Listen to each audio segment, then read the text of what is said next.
UNICEF dio a conocer la campaña No Creas, que busca mostrar la situación que viven niñas, niños y adolescentes que cotidianamente viven situaciones de violencia hacia sus madres. Lo que dice la campaña es que son víctimas y no testigos. Ahora bien, ¿cuál es la respuesta del Estado ante esta situación? ¿Qué pasa, por ejemplo, con los centros educativos? De todo eso estaremos hablando esta noche. Bienvenidas, bienvenidos a Así Comienza Lado B. No creas. No creas que no ven, Que no escuchan, que no captan, no creas que no piensan, que no sienten. no creas que no buscan explicaciones, No creas que no encuentran las que pueden. no creas que todavía son chicos, No creas que ya son grandes. No creas que no les hiere, que no les duele. No creas que se olvida a la mañana siguiente. no creas que queda entre las paredes de tu casa. No creas que no los acompaña. No, no creas. No creas que la violencia sobre una madre no llega a sus hijos. La violencia contra la mujer afecta directamente a niños, niñas y adolescentes. Es un mensaje de UNICEF. Bueno, y este tema tan importante vamos a estar hablando esta noche aquí en Lado B, en la pantalla de TV Ciudad, con Lucía Bernaza, que es oficial para la protección de la niñez de UNICEF, licenciada en Sociología. Lucía, es un gusto recibirte en Lado B. ¿Cómo andas? Bienvenida. Muchas gracias por la invitación. Bueno, una campaña importante esta que estábamos viendo, el spot, precisamente, que ya se puede ver en la televisión, que está vinculada a una investigación, que ahora vamos a ir precisamente a esos detalles. Pero, ¿qué se busca precisamente con esta campaña? Bueno, lo que buscamos es hacer conscientes a las personas de que la violencia contra una mujer tiene impacto en niños, niñas y adolescentes. Estamos convencidos de que hay un mito, ¿no?, que reproducimos, de que lo que pasa entre los adultos no tiene impacto en la niñez, o que si la violencia es entre los grandes, eso no afecta a los niños. Entonces, primero que nada, buscamos sensibilizar y poner a los dos temas juntos. Y eso porque en realidad sabemos, y ya hace mucho tiempo que está estudiado, que el impacto es el mismo que si la violencia fuera dirigida a los niños y a las niñas directamente. De hecho, a nivel global, UNICEF está empezando a trabajar esta interrelación de la violencia, porque estamos convencidos que si no ponemos fin a la violencia contra la mujer, no vamos a poner fin a la violencia contra la niñez, y si no trabajamos con esos niños y esas niñas, seguramente esa violencia se reproduzca en el futuro. Es un punto interesante, es un poco lo manejaba en la introducción. Como dicen ustedes, no son testigos, son víctimas, un poco por lo que decías recién. Exactamente, y eso es lo que buscamos hacer consciente a todo el mundo de eso, ¿no? A todos nosotros y también a quienes hacen las políticas públicas y que planifican cómo responder a esta violencia. Ahí está, ahora vamos a ir a respuesta del Estado, qué está pasando en Uruguay en ese sentido. Un tema siempre importante en esto, y ustedes que vienen trabajando este tema desde hace muchísimo tiempo, tiene que ver con la importancia de visibilizar la violencia, de identificar la violencia y no naturalizar. ¿En qué estado estamos en ese sentido? Bueno, en las investigaciones que tenemos y los datos son bastante impactantes de alguna manera. Para hacer esta campaña, UNICEF hace un tiempo que viene investigando y en asociación con InMujeres y con el CIPIAV, que es el Sistema de Atención a la Violencia, en el 2019 se hizo una encuesta que mostró que había 286.000 niños que vivían en hogares donde había violencia contra la mujer. O sea, es un fenómeno súper extendido y más si pensamos que 1 de cada 5 mujeres declara ser víctima de violencia de parte de su pareja o expareja en el último año. 1 de cada 5. 1 de cada 5 mujeres. Entonces es un fenómeno muy importante, hay muchos niños, niñas y adolescentes expuestos a la violencia y tal vez no somos tan conscientes de eso, ¿no? Es una forma de naturalizar lo que está pasando dentro del hogar, por ejemplo, ¿no? Sí, tenemos naturalizadas algunas maneras de relacionarnos, algunas maneras de tratarse entre hombres y mujeres y también de tratar a niños, niñas y adolescentes, ¿no? También sabemos que muchos adultos justifican la violencia como un método de crianza, digamos, para enseñar o disciplinar a niños y niñas, ¿no? Ese es un punto interesante porque quizás está más asociado a las viejas generaciones, a las generaciones más grandes, ¿no? La de la palmadita, si el nene se porta mal, la nena se porta mal, eso está presente hoy en día también. Eso sigue existiendo, también los datos que tenemos de violencia contra la niñez muestran que en 1 de cada 4 familias se utiliza la violencia física como método de crianza y lo que está muy invisibilizado es la violencia psicológica, ¿no?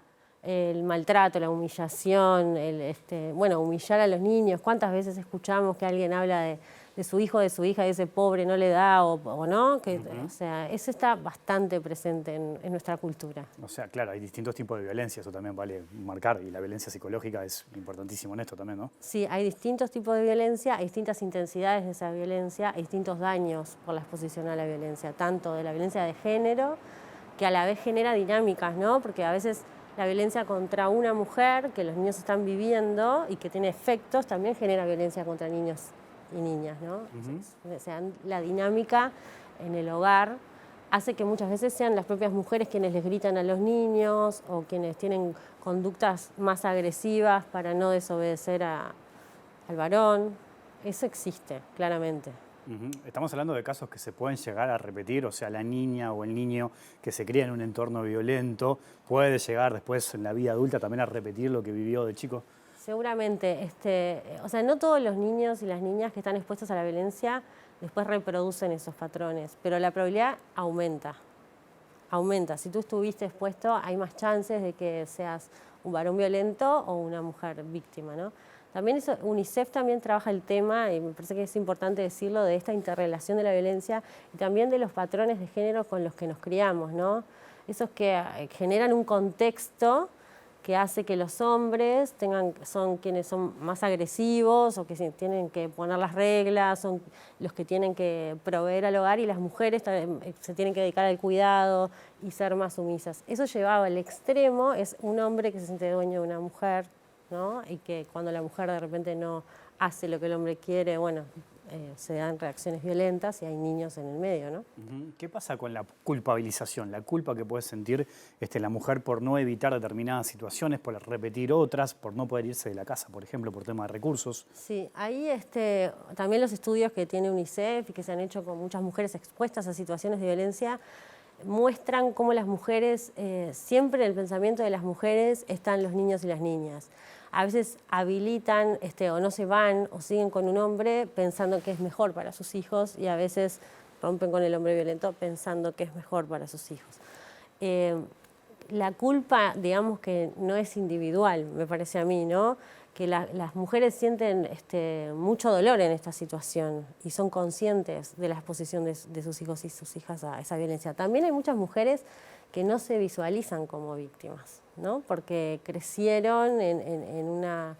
O sea, reproducen lo que vivieron antes y tal vez no son tan conscientes que algunas conductas son violentas. Claro, volvemos a lo de naturalizar algunos episodios, ¿no? Totalmente. Y eso, por ejemplo, lo vemos también con los datos que tiene el CIPIAB, que en realidad el CIPIAB está orientado a niños, niñas y adolescentes, a detectar situaciones y atenderlas, y más del 60% de las niñas y los niños no se visualizan como víctimas.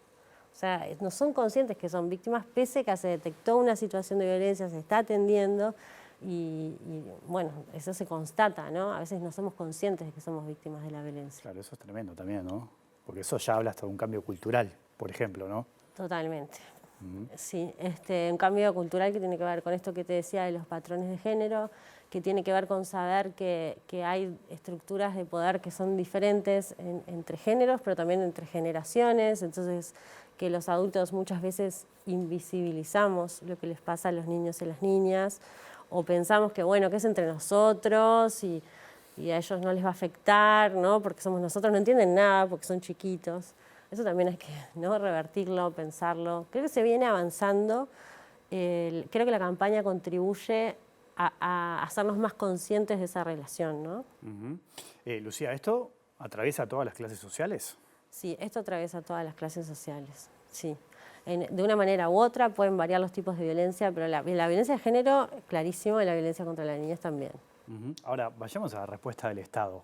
¿Con qué nos encontramos ahí? Bueno, creo que Uruguay ha avanzado bastante en lo que es la construcción del sistema integral de protección a la infancia y a la adolescencia, que es un sistema que reúne a todos los organismos del Estado que tienen competencia en infancia. Se ha avanzado en la creación de protocolos para la educación, para la salud.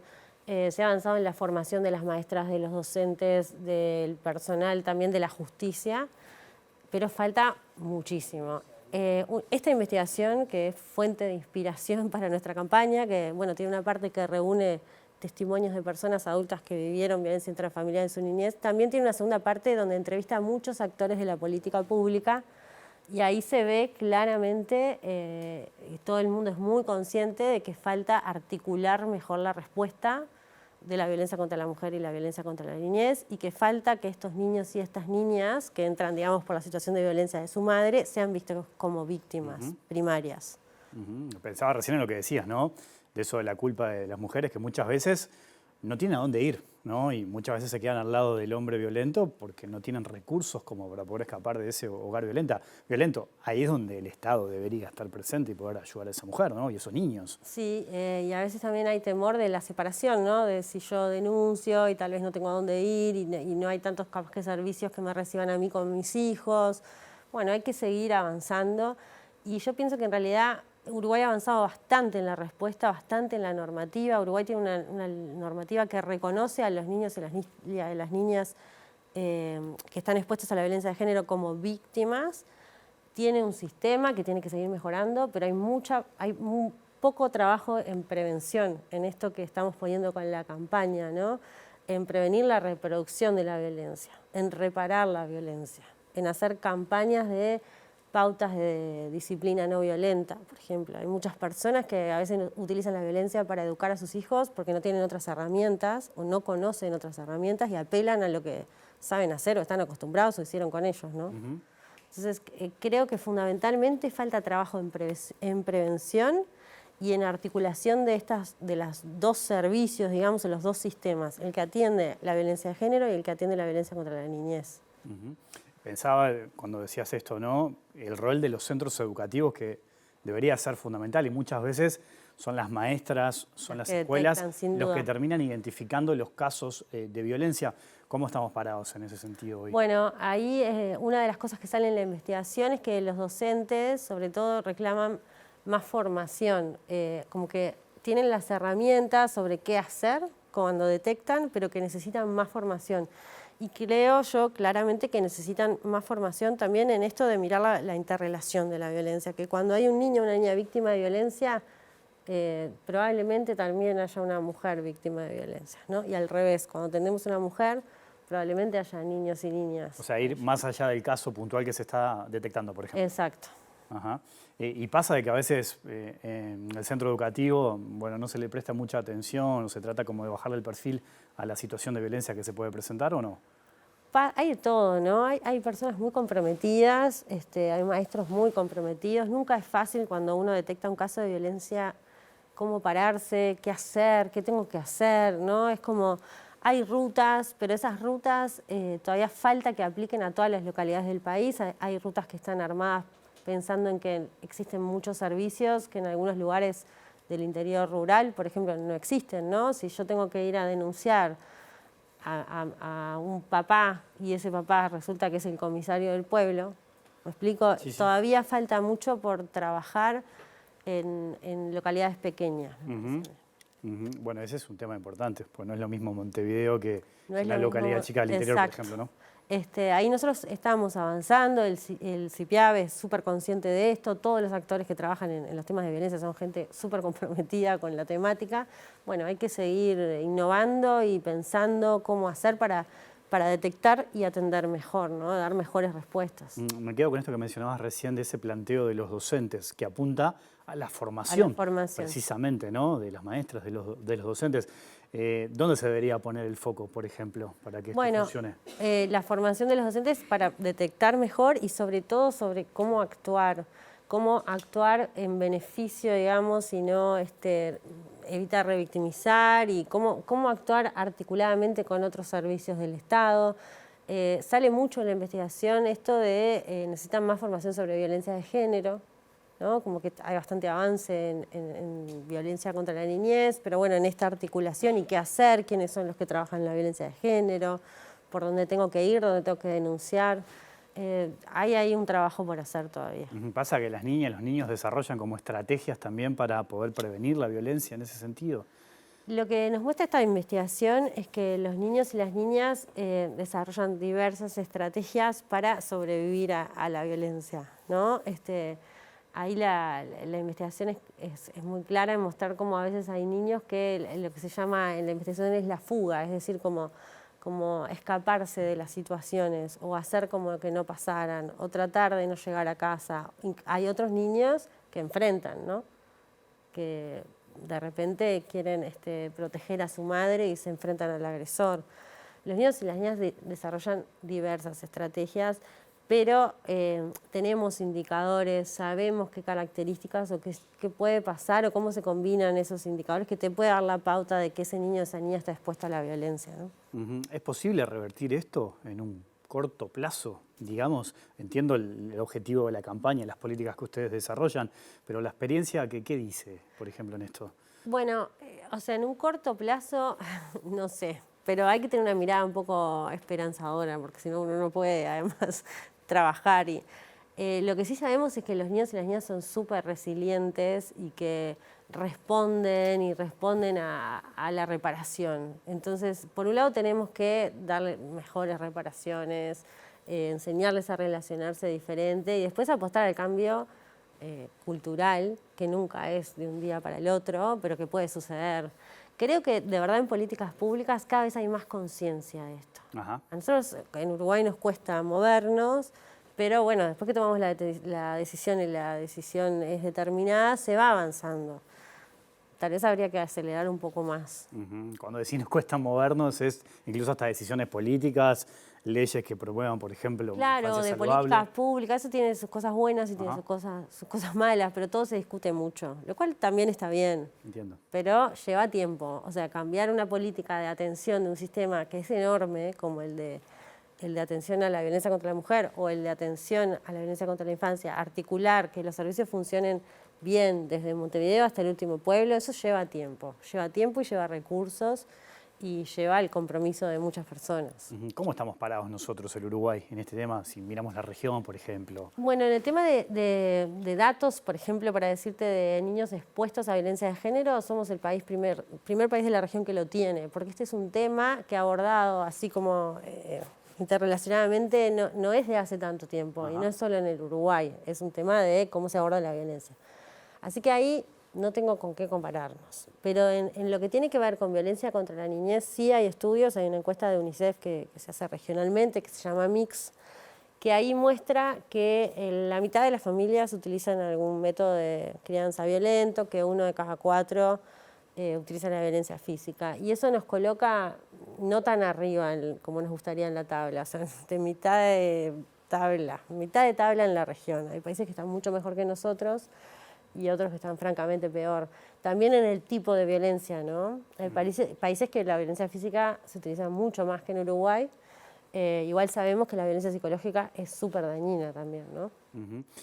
Más allá de este caso, que obviamente es muy importante el tema de la violencia, Uruguay tiene datos de pobreza infantil que también son preocupantes. ¿Qué otros indicadores tienen que generar preocupación, por ejemplo? Bueno, Uruguay tiene algunas cosas que son muy buenas, que ya lo sabemos, ¿no? Tiene como mucha cobertura en educación, en salud, tiene algunos datos preocupantes en egreso en secundaria.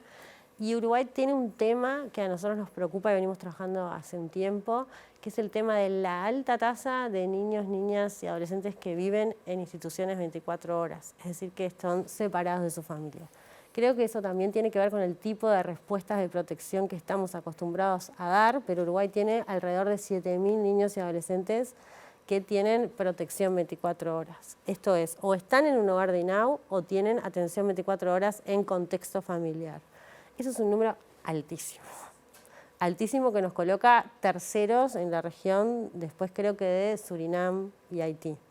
Y es un tema que tenemos que trabajar y pensar, porque sabemos, quienes trabajamos en infancia, que vivir en un hogar 24 horas tiene consecuencias también en el desarrollo de los niños y las niñas, que los niños tienen derecho a vivir en un ámbito familiar, y que bueno, que hay algunas respuestas que tal vez tengamos que repensar, ¿no? Es impactante esa cifra, ¿no? De 7.000. Sí, y no es tan conocida, ¿no? Sí, por eso. Ahí están todos. Después de esos 7.000, ahora no recuerdo exacto, pero ponele que sean 3.600, 4.000 que están en una modalidad 24 horas, o sea, dentro de un hogar 24 horas, y el resto está en contexto familiar con modalidad de cuidado 24 horas, que el INAU asiste, etcétera. A veces no están con sus padres biológicos, están con alguien de su familia o una familia ajena, pero es un número demasiado alto de la separación familiar. Más allá de esto que decías, ¿qué impacto tiene, por ejemplo, tener ese porcentaje de menores en esas condiciones en el futuro, en el desarrollo de esas personas? Bueno, la verdad que tiene consecuencias para los niños y las niñas, porque estos niños que viven en hogares, primero están más expuestos a la violencia institucional, eso ya lo sabemos. Están expuestos a menores estímulos, ¿no? Porque si tienen hijos chicos, ustedes saben todo lo que es el apego, lo que es el estímulo, lo que es la dedicación que uno le tiene que dar a un hijo chico, pero cuando hay 20, ¿no? Es más difícil. Están expuestos en la adolescencia o cuando egresan del sistema de 24 horas a hacer procesos de autonomía mucho más complicados que el de cualquier otro niño o adolescente, ¿no? De conseguir un trabajo, autosustentarte con 18 o 19 años. Entonces tiene consecuencias, la verdad que para esos niños y adolescentes, consecuencias graves, o sea, que hay que atender y sabemos que las personas que trabajan en el sistema hacen todo lo que se puede, pero ya la condición de vivir en un hogar de 24 horas te coloca en desventaja. ¿Y qué alternativas se podrían buscar, por ejemplo, para esa población? Ahí hay que seguir explorando un poco porque nosotros tenemos la hipótesis de que la internación se utiliza demasiado como medida para responder, por ejemplo, a la violencia. Y nosotros creemos que se pueden hacer otros trabajos antes, otras mediaciones, otros acompañamientos a las familias para no tener que separar a los niños. Eso es lo primero. Después que se pueden desarrollar otras alternativas de cuidado que no sean las 24 horas. O sea, que sean alternativas familiares con mayor énfasis y no la internación en un hogar. Priorizar lo que es la familia extensa se llama. Por ejemplo, si mi padre está preso y mi mamá tiene un problema de salud mental, que yo pueda estar con mi abuela. Uruguay viene avanzando. La verdad que, sobre todo con los niños más pequeños, viene reduciendo la cantidad de niños pequeños que tienen en hogares 24 horas. Pero hay una franja grande de niños en edad escolar y adolescentes que es más difícil de trabajar, que es una deuda que hay que abordar. Lucía, te propongo una pequeña pausa y seguimos conversando. Ya sigue el lado B aquí en la pantalla de TV Ciudad.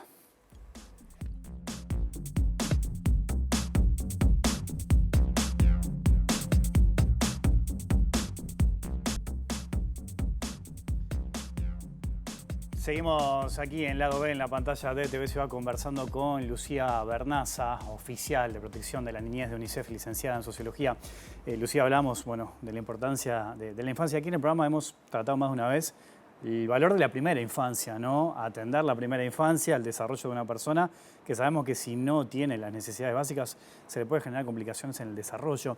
¿Considerás que el Uruguay le está poniendo el foco correctamente a esa población, teniendo en cuenta todo esto que estábamos mencionando? Sí, creo que Uruguay tiene grandes políticas, por ejemplo, como el Plan CAIF, ha hecho una inversión en fortalecer los ingresos de los hogares con niños pequeños, creció la cobertura de los servicios, obviamente todavía queda mucho por hacer, ¿no?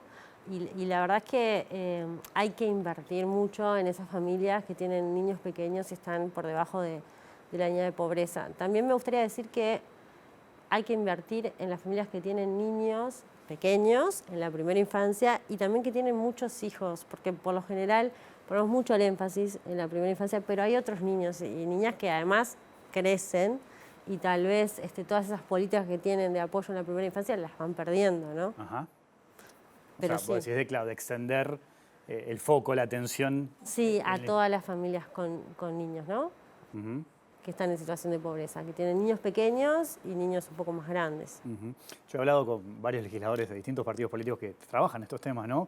Y muchas veces dicen, bueno, lo que pasa que en la política está como instalado de que no se le presta mucha atención porque los niños no votan, la infancia no es un tema que genere demasiada repercusión. Vos, que trabajás este tema hace mucho, ¿tenés esa sensación como que en el sistema político capaz que no se le presta tanto Sí, yo creo que tenemos un problema, no sé si es solo del sistema político, pero sí te digo que tenemos un problema estructural. Ese es un problema donde la pobreza infantil siempre fue muy superior a la pobreza, ¿no? del resto de la población y que no lo logramos revertir con distintas políticas, en distintos gobiernos. Pero sí, hay que hacer como un pacto, ¿no? De decir, bueno, vamos a hacer realmente una inversión importante acá, porque la pobreza infantil la venimos arrastrando, yo digo, pero hace muchos, muchos años, la inequidad. Tal vez sea porque los niños no votan o tal vez porque no le dimos todavía las políticas públicas que hay que tener, ¿no? También es cierto que en una familia con niños hay un ingreso que tal vez, o dos ingresos que se dividen tal vez entre 7 integrantes. Entonces tenemos que ver si realmente la asignación familiar que tenemos hoy compensa esa diferencia, si tendríamos que invertir más en servicios de cuidado. Además necesitamos que nazcan niños, ¿no? Entonces, sí, también, claro. Pero yo lo veo que nazcan como... en buenas condiciones, además. Claro, no lo veo como un problema coyuntural, sino que lo veo como un problema estructural, la verdad. En el cierre, ¿qué expectativas tenés con esta campaña que veíamos al comienzo de la que estuvimos hablando? Bueno, nuestra expectativa es empezar a poner el tema sobre la mesa. UNICEF tiene bastante experiencia en eso, en poner temas. Hace unos años se puso el tema de explotación sexual, muchos años antes el tema de niñez en calle, y hoy queremos que este tema se tome, tomar conciencia, que Uruguay tome conciencia, pero esto va a seguir en otros países, y que eso permita primero reflexionar, cambiar, bueno, ya estoy delirando, ¿no? Cambiar pautas de crianza, pero también mejorar las políticas públicas que detectan y responden a la violencia. Estoy delirando porque decís que no te capaz que tengo una expectativa demasiado grande para una campaña, pero bueno, es un comienzo. Bueno, es importante ponerlo sobre la mesa. Es importante y es lo primero que vamos a hacer, o sea, esta línea de trabajo va a seguir por muchos años. Tiraste algo a pasar ahí que me enganchó, o sea, cambiar pautas de crianza. A ver, tirame un titular ahí. Es como lo que hablábamos Esto que hablábamos hoy temprano, en realidad. Sí, claro, es como cambiar pautas de crianza, es decir, que seamos conscientes que como criamos o como las cosas que usamos para criar a nuestros hijos tiene impacto. Por ejemplo, la violencia tiene impacto, claro. La violencia física, la violencia psicológica, la alimentación mala, o sea, todo eso son pautas de crianza. Hoy dijiste algo muy interesante también en el comienzo, los adultos piensan que lo que hacen los adultos los niños no lo ven, no, son cosas adultos, los chiquilines están en otra. Los chiquilines ven todo, escuchan todo y entienden todo, ¿no? O sea. Totalmente, los chiquilines escuchan todo, entienden todo, tienen lo que se llama capacidad de agencia, o sea, capacidad de opinar, entonces es muy importante que en los procesos en que ellos están involucrados se les consulte, se los escuche, se los tome en cuenta. Lucía, te agradezco mucho tu visita esta noche aquí al lado B. No, muchas gracias a ti. Hasta la próxima. Nos vamos, volvemos mañana después de las 20 horas. Que pasen bien, chao.